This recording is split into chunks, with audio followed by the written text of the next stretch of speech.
সালামু আলাইকুম সম্মানিত ভিউয়ার্স, সকলকে স্বাগত জানাচ্ছি। আজকে একটি বিষয়ের কথা বলতে চাই।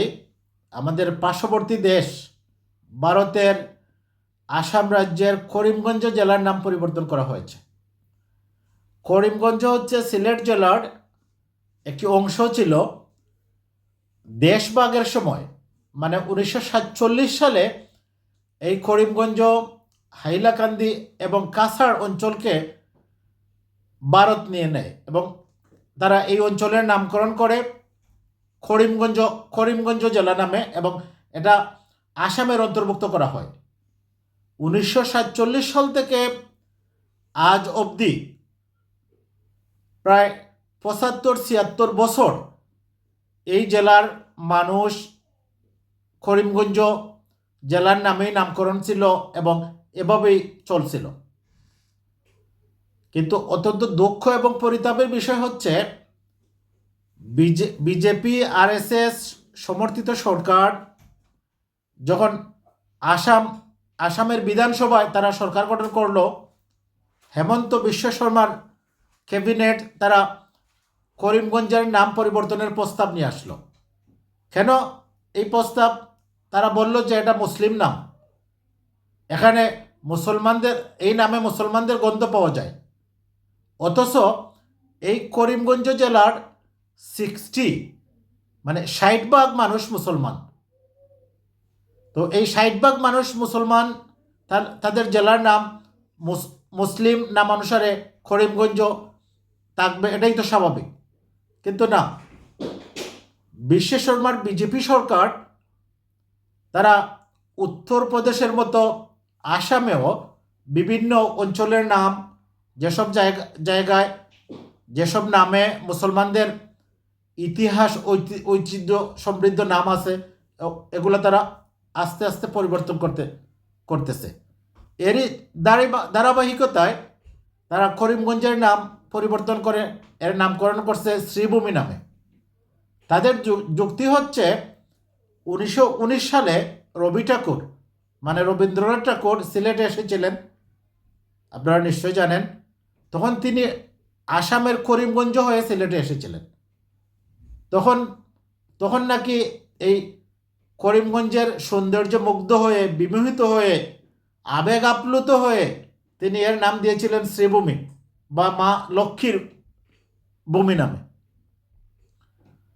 কি হাস্যকর একটি বিষয়! আমরা জানি যখন বঙ্গভঙ্গ হয় 1905 সালে, এই বঙ্গভঙ্গের পরে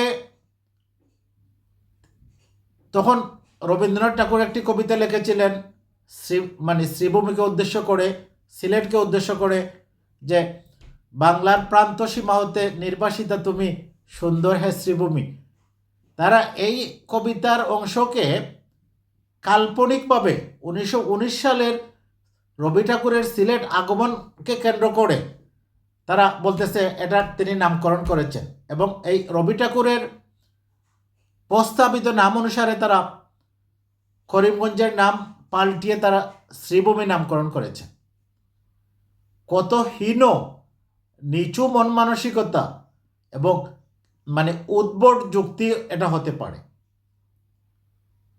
বিজেপি আরএসএস এর এই সরকার বা হেমন্ত বিশ্ব শর্মার সরকার শুধু করিমগঞ্জ না, আসামের সংখ্যাগরিষ্ঠ মুসলিম জনগোষ্ঠীর ইতিহাস ঐতিহ্যকে মুছে ফেলার জন্য, মুঘল সাম্রাজ্যের বিভিন্ন নিদর্শনকে মুছে দেওয়ার জন্য আসামের সর্বত্র তারা মুসলিম নামগুলোকে পরিবর্তন শুরু করে দিয়েছে।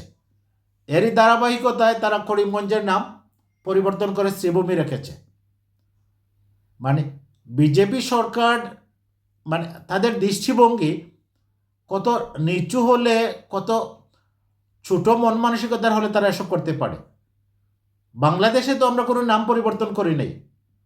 আমাদের ব্রাহ্মণবাড়িয়া জেলা আমরা তো নাম পরিবর্তন করে নাই, এটা ইতিহাসের অংশ। আমাদের মাগুরা জেলা, আমাদের পঞ্চগড়, আমাদের মানিকগঞ্জ, আমাদের বিক্রমপুর, আমাদের সুনামগঞ্জ, এসব তো আমরা পরিবর্তন করি নাই, কিন্তু তারা ঠিকই পরিবর্তন করতেছে। এটা ছোট লোকই, ছোট মন মানসিকতার কাজ। আমরা আহ্বান করব যে আরএসএস বিজেপির এই সরকার যেন তাদের এই দৃষ্টিভঙ্গি থেকে সরে আসে। মুসলিম ঐতিহ্যের ধারক এবং মুঘল সাম্রাজ্যের স্থাপত্য নিদর্শন, আসামের, উত্তরপ্রদেশের, দিল্লির স্থাপত্য কীর্তি এবং বিভিন্ন জেলা অঞ্চল এর নাম যেন পরিবর্তন না করে, এই আহ্বান আমরা করব। তো এই ছিল এখানকার মতো। সবার জন্য শুভকামনা। আল্লাহ হাফিজ।